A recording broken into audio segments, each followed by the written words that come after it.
안녕하세요. 재무제표 파헤치기의 잔돈사냥꾼입니다. 오늘 살펴볼 기업은 오스템 임플란트 주식회사입니다. 예전에는 오스템 임플란트라고 해서 이름이 조금 외국 스타일이어서 외국계 회사인 줄 알았는데요. 우리나라 회사이고 우리나라에서 임플란트를 잘 만드는 1위 업체입니다. 그러면 해당 기업에 대해서 한번 살펴보는 시간을 갖도록 하겠습니다. 우선 기업을 선정한 이유는 크게 세 가지입니다. 첫 번째로 국내 임플란트 시장 점유율 1위를 차지하고 있는 오스템의 주가 흐름은 어떤지에 대해서 한번 알아보고 싶었고요. 두 번째로 국내에선 1위를 하고 있는데 해외 시장에서는 얼마만큼의 매출과 성장세를 보이고 있는지 알아보고 싶었습니다. 마지막으로 최근의 인적 분할에 대해서 오스템 회사 측에서 발표를 했는데 이에 따라 주가의 영향이 어떻게 될지에 대해서 한번 생각해 보는 시간을 갖고자 했습니다. 파트는 크게 세 부분으로 나눠서 얘기할 거고요. 오늘은 파트 1, 회사 개요에 대해서 설명하는 시간을 갖도록 하겠습니다. 파트 1, 회사 개요입니다. 기업 정보를 살펴보시면 회사명은 오스템 임플란트 주식회사이고요. 설립일자는 97년도 1월 8일에 생긴 것을 알 수가 있어요. 그리고 주권시장에 상장된 것은 그보다 10년 뒤인 2007년 2월 7일에 코스닥 시장에 상장된 것을 알 수 있습니다. 영위하는 사업은 간단한데요. 대부분 치과용 임플란트, 의자 제조, 판매 및 치과 관리 프로그램을 개발하는 것으로 나타나 있습니다. 의자 하면은 떠오르는 게 저희가 병원에 갔을 때 앉는 그 공포의 의자인데요. 이 의자도 만드는 것을 알 수가 있습니다. 주요 종속 회사는 총 35개 계열 회사가 있는데 해외에 28개 그리고 국내에 7개의 법인이 차려져 있는 것을 알 수가 있어요. 대만, 독일, 러시아, 미국, 인도, 일본 등이 있고 2019년, 즉 2년 전에 중동 법인의 신규 설립을 했던 것을 알 수가 있습니다. 이 회사에서 특이할 만한 점은 전환사채가 한 468억 원어치가 있다는 건데요. 이 내용에 대해서는 뒷페이지에서 한번 살펴보도록 하겠습니다. 본사는 강서구 마곡중앙 11호에 있는 것을 알 수가 있습니다. 주식의 총수연항을 살펴보면 다음과 같은데요. 발행 가능한 주식수는 5천만 주, 그 중에 1,400만 주 정도를 발행했고요. 자기 주식수가 발행한 주식수에서 67만 5천 주가 되니까 비율로 보면은 4.73%를 차지하는 것을 알 수가 있습니다. 유통 주식수는 그래서 1,300만 주 정도가 되고 거래량으로 보면은 0.72%가 되고 경쟁사인 덴티움은 0.36% 정도가 되는 것으로 보아 그래도 1등주답게 거래량은 경쟁사보다는 높게 나오는 것을 알 수가 있습니다. 제가 여기에 시가총액과 주당 가격을 써놨는데요. 그 이유는 아까 전환사채에 대해서 좀 더 살펴보기 위함입니다. 보시는 것처럼 전환사채라고 하는 것은 사채의 성격을 갖췄지만 차후에 보통 주로 바꿀 수 있는 권리가 들어가 있는 사채를 얘기하는데요. 이게 2022년부터 2025년까지 그 사채를 가진 사람들이 원한다면 이 38,736원이라는 전환가액에 이만큼에 해당하는 주식수로 바꿀 수 있다라는 뜻이 됩니다. 그래서 이 전환가액과 발행 가능한 주식수를 곱한 468억 원 정도가 나중에 자본 계정으로 들어올 수 있다는 뜻이 되겠죠. 이것에 대해서 사측 입장에서는 플러스 요인이 될 수 있습니다. 왜냐하면은 전환사채의 경우 일반 사채보다 더 낮은 금리로 쓸 수 있기 때문이고 나중에 전환사채를 하면은 자본이 늘어나기 때문에 그 사람들 입장에서는 사채를 조금 덜 쓰게 되는 효과가 발생할 수 있습니다. 하지만 기존 주주들 입장에서는 자신들이 갖고 있는 주식 말고도 새로운 주식이 생기기 때문에 주주의 가치가 희석되기 때문에 회사의 주가는 하락하는 경향을 띠기도 합니다. 왜냐하면 자신들의 주식의 가치가 떨어질 것이라고 예상하고 팔기 때문이겠죠. 그래서 전환사채에 대해서 이렇게 살펴보고 뒷시간에 더 자세하게 알아보는 시간을 갖도록 하겠습니다. 주요 제품 판매 비율 현황을 보면은 여기서 매출 유형을 보시면은 크게 5가지인데요.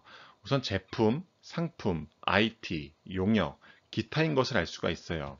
제품이라고 하는 것은 치과용 임플란트와 아까 말씀드린 치과용 의자를 말하고요. 치과용 기자재도 만들고 프로그램도 만들고요. 교육 AS 그리고 서적도 만드는 것을 알 수가 있습니다. 여기서 보면은 매출액이 얼마만큼 발생하고 실제 그게 전체 매출의 얼마만큼의 비중을 차지하는지가 중요하겠죠. 왜냐하면은 그 비중이 큰 것을 기준으로 찾아봐야지 이 회사가 매출을 어디서 발생시키는지를 알 수 있기 때문입니다. 보시는 것처럼 제품에서, 즉 치과용 임플란트와 체어에서 78.7%의 매출을 발생시키기 때문에 우리는 이 치과용 임플란트와 체어에 대해서 집중적으로 살펴보는 시간을 갖도록 하겠습니다. 그러면 실제 주요 제품 매출액과 영업이익 상승 추이에 대해서 한번 보고자 하는데요. 보시는 것처럼 치과용 임플란트와 체어가 매출액 대비 비중이 78.7%로 압도적인 1위를 차지하는 것을 알 수가 있고, 그 다음에 치과용 기자재가 17.8%를 차지하니까 사실 임상교육, 치과용 프로그램, 서적 같은 부분은 굳이 우리가 살펴보지 않아도 될 것 같습니다. 그 다음에 실제로 K거 기준으로 각각의 분야가 얼마만큼 상승세를 보이는지를 보면은 가장 높은 비중을 차지했던 치과용 임플란트와 체어가 11.3%씩 매년 상승한 것을 알 수가 있고, 그 다음에 치과용 기자재가 12.5%, 임상교육과 AS가 46.5%씩 상승했다고 하지만 그 절대적인 값 자체가 161억밖에 되지가 않아서 이 부분도 크게 신경을 쓰지 않아도 될 것 같습니다. 치과용 프로그램과 서적은 오히려 마이너스 역성장을 일으킨 것을 알 수가 있겠네요. 그러면 실제 오스템 임플란트의 국내의 매출과 국외의 매출을 비교를 해봐야지 어떤 추이를 보이는지를 알 수가 있겠는데요. 보시는 것처럼 국내 매출 같은 경우에는 매년 8.3%씩 상승하는 것을 알 수가 있습니다. 그러면은 실제 단기 손익 같은 경우는 얼마만큼 상승했는지를 보면은 28.6%씩 상승을 했다는 것으로 모아 국내 매출의 상승 추세보다 단기 손익의 추세가 더 가팔랐다고 결론을 내릴 수가 있을 것 같아요. 그러면 해외 매출은 어떻게 됐는지 살펴보면은 15.2%씩 매년 상승한 것을 알 수가 있고, 해외의 단기 순손익은 계속 마이너스 추세였지만 그 사이에서 보면은 매년 43.5%씩 나아지는 것을 알 수가 있습니다. 다시 말해서 2021년 한 해를 마무리했을 때 해외 매출의 상승과 이 단기 순손이익의 상승 추세로 봤을 때 이 마이너스 34억 원이라는 값이 플러스로 전환될 가능성이 굉장히 높아 보입니다. 그러면 우리는 치과용 임플란트에 대해서 집중적으로 살펴보면 좋을 것 같아요. 왜냐하면은 전체 매출액의 80% 가까운 비중을 차지하기 때문입니다. 그러면 사업 부문별 시장 여건의 치과형 임플란트에 대해서 한번 살펴볼게요. 산업의 성장성을 먼저 보면은 임플란트의 정의부터 살펴볼게요. 치아의 결손된 부위에 주변 치아를 손상하지 않고 특수 금속으로 만든 인공치근을 치조골에 이식하여 본래의 자기 치아와 같은 기능을 수행하는 이식체라고 되어 있습니다. 근데 여기서 눈여겨볼 것은 티타늄을 주 원료로 생산한다는 것이죠. 그래서 임플란트의 개념도는 다음과 같이 되어 있는 것을 알 수가 있고요. 우리나라는 만 명당 임플란트 식립률이 412명 수준으로 세계 1위를 차지하고 있다고 해요. 국내 시장은 국내 업체가 90%를 차지하고 있는 것을 알 수가 있습니다. 근데 이제 이외 국내 시장이 성장세를 이룩하고 있는지를 살펴보면은 보험 급여 확대가 하나의 원인으로 잡히고 있습니다. 이 확대로 인해서 연간 300억 원 이상 수준의 신규 시장이 형성될 것으로 추정이 되고 있기 때문입니다. 그래서 이제 이 임플란트가 건강보험 보장성 확대로 인해서 계속 상승 추세를 보여서 2018년 7월에는 본인 부담률을 인하시키고 65세 노인인 경우에는 임플란트 2개까지 본인 부담률 30%로 시술이 가능한 것을 알 수가 있어요.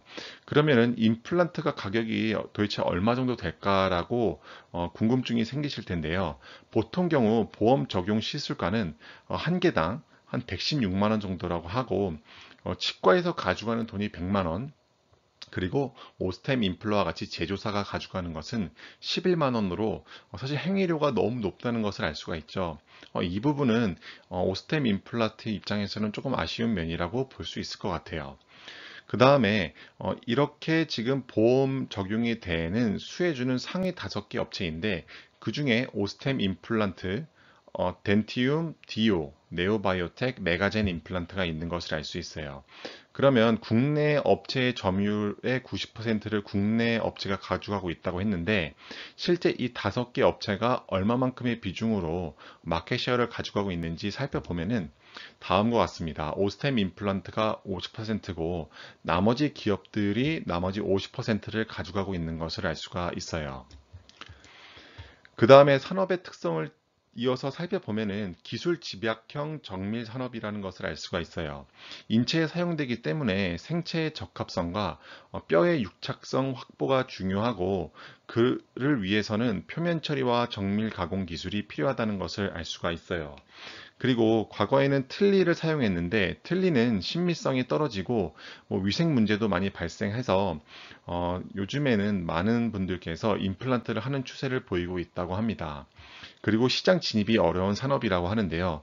많은 설비 투자와 함께 단연간의 임상 자료, 학회 발표 논문 등의 근거 자료가 요구되고 있기 때문이라고 합니다. 치과용 임플란트에 대해서 해외 측면에서 조금 더 살펴보면 다음과 같은데요. 우선 해외 시장의 특성을 살펴볼게요. 임플란트 같은 경우는 제품이 브랜드별로 차이가 그렇게 크진 않다고 합니다. 그래서 가격 같은 경우가 제품을 결정하는 데 중요한 요소라고 합니다. 그래서 신흥국 시장에서는 밸류 브랜드 전략을 선택해서 활용을 하는데 프리미엄 브랜드, 즉 세계에서 1위, 2위를 다투는 스트란노만 그리고 노벨 바이오 케이어보다는 50% 저렴하게 팔고 대신에 로컬 업체보다는 조금 더 가격을 높게 책정해서 로컬 브랜드와 프리미엄 브랜드 중간 가격에 위치하게 하여서 브랜드 이미지와 적정한 가격으로 해외 시장을 확대시키고 있다고 보시면 될 것 같아요. 그래서 이거를 밸류 브랜드 전략이라고 하는데 이를 통해서 중국, 홍콩, 싱가포르, 인도, 대만 등 아시아 신흥국에서 시장 점유율 1위를 차지하고 있다고 합니다. 해외 시장의 성장성을 보면은 인구가 당연히 고령화되고 있기 때문에 결손치의 증가로 지속적인 성장은 가능하다고 보고 있어요. 그래서 글로벌 치과용 임플란트 시장은 2020년 49억 달러에서 2023년 70억 달러로 연평균 8% 성장을 예상하고 있다고 합니다.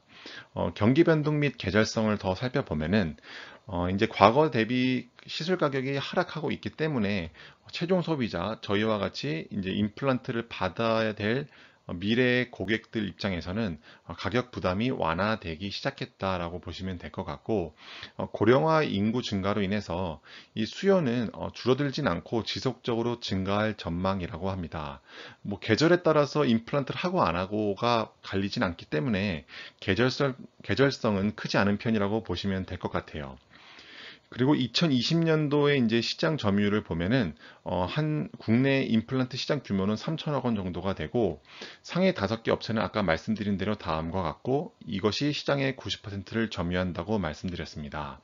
임플란트 세계 시장 규모에서 이렇게 스트란너만이랑 노벨 바이오 케어 순으로 되어 있고 오스템은 5위로 되어 있는데 표를 보시면 이해하기 조금 더 쉬울 것 같아요. 이렇게 전 세계 시장을 해외 기업들이 가져가고 있고 오스템 기업은 전 세계 시장에서 8%의 마켓 쉐어를 가지고 있고 한 6위, 5, 6위 정도 한다고 보시면 될 것 같습니다. 자원 조달상의 특성을 마지막으로 살펴보면은 제조 원가에서 티타늄 등 원재료가 차지하는 비중이 적기 때문에 원재료의 금액 또한 적은 편이라는 것을 알 수가 있어요. 티타늄의 원재료가 작기 때문에 훨씬 더 마진이 클 수 있는 가능성이 있다는 뜻을 함의하기도 한다고 볼 수가 있겠습니다. 주주 구성 비율 현황을 살펴보면은 오스템 임플란트의 회장인 최규옥 외에 특수관계인 3인이 20.71%를 갖고 있는 것을 알 수가 있고, 자사주가 4.73%, 그리고 이 두 개의 합을 제외한 74.56%가 개인이나 외인, 기관들이 살 수 있는 주식이라고 보시면 될 것 같아요. 우리가 비용을 분류할 때 고정비가 높은지 변동비가 높은지에 따라서 영업 레버리지가 발생하는지 안 발생하는지 확인을 할 수 있다고 말씀드렸습니다. 그러면 실제 오스템 임플란트의 비용을 성격별 분류로 살펴보면 다음과 같은데요. 보시는 것처럼 종업원 급여와 복리후생비 그리고 감가상각비 같은 경우는 고정비의 기준에 부합한다고 보시면 될 것 같아요. 2020년도 비중을 보면은 약 40% 정도가 되는 것 같은데, 그 외에 나머지 것들이 이제 변동비 기준이 되니까 이 회사의 경우는 고정비의 비중은 그렇게 높다고 볼 수 없기 때문에 영업 레버리지 효과보다는 어, 이 회사의 매출 원가를 낮춰가는 형태의 전략을 취할 것으로 보일 것 같아요. 앞에서 살펴봤듯이 비용의 성격별 분류를 보면은 고정비보다는 변동비 비중이 크고 이 원료에 대한 비중이 30% 가까이 되기 때문에 이 주요 원재료의 가격 변동 추이를 살펴보는 것은 의미가 있다고 볼 수 있습니다. 티타늄이 그 중에서도 가장 큰 비중을 차지하는데요. 22기, 즉 2018년 때에는 킬로그램당 13만 5천 원이었던 것이 24기에는 킬로그램당 12만 3천 원으로 원재료의 가격이 굉장히 회사에게 호의적으로 변해왔다. 가격이 떨어졌다라고 보시면 될 것 같습니다. 해외에서는 미국에서 생산되는 본부가 있는데 이렇게 티타늄 가격들이 일부 제품들은 올랐고요. 일부 제품들은 하락했다 정도로만 판단을 해야 될 것 같아요. 왜냐하면은 이 각각의 구성 요소들이 얼마만큼의 비중으로 차지하고 있는지를 사업 보고서 자체에서는 확인할 수 없기 때문입니다. 국내외 생산시설 가동률도 한번 살펴볼게요. 우선 부산에 있는 생산본부를 보면은 22기 2018년도부터 2020년도까지의 실제 생산되는 양을 보는 건데 국내 생산시설의 가동률은 98.4%를 기록하였다고 합니다. 2020년도 기준일 텐데요. 그만큼 국내에서는 더 이상 생산을 늘리려면은 생산 시설을 더 확대를 해야 되는데 일단 지금 상태에서는 더 이상 생산량을 늘릴 수 없으니 국내에서는 매출의 증가 폭은 이제 거의 끝 한계 지점에 왔다라고 판단을 내릴 수 있을 것 같아요. 그러면 실제 해외의 경우는 어떻게 되는지를 살펴보면은 가동률이 그보다는 낮은 88%라고 볼 수 있겠습니다. 다시 말해서 이 회사, 즉 오스템 임플란트라는 회사에서 더 많은 매출액을 증대시키기 위해서는 수요를 창출하거나 아니면은 공급을 늘려야 되는데 지금 국내의 가동률은 거의 100%에 가깝기 때문에 힘들 것으로 보여지고 이렇게 해외에서의 생산되는 가동률이 88%이니 이 88%를 100% 가깝게 끌어올린다면 조금 더 매출을 증대시키고 영업이익 또한 증대시킬 수 있을 거라고 생각해 볼 수 있습니다. 최근 들어 다시 공매도를 재개했다는 뉴스를 접하셨을 텐데요. 보시는 것처럼 오스템 임플란트도 공매도의 대상이 될 수 있기 때문에 공매도가 얼마만큼 진행되는지를 알아보려면 대차 정보를 살펴보면 됩니다. 왜냐하면은 공매도를 하기 위해서는 주식을 빌려야 되는데 그것이 바로 대차이기 때문이죠. 보시는 것처럼 2021년도 4월부터 4월 말까지의 대차 잔고를 보시면은 지속적으로 상승한 것을 알 수가 있어요. 그래서 이 대차 잔고의 비중을 보려면은 총 발행 주식 수 대비 대차 잔고 주수를 보면 되는데 그 퍼센트가 한 4.54% 정도가 되는 것을 알 수가 있어요. 이 자료는 참고로 한번 보시라고 가져온 자료이니 참고로만 보시면 될 것 같습니다. 마지막으로 최근에 오스템 임플란트가 인적 분할을 하기로 발표를 했는데요.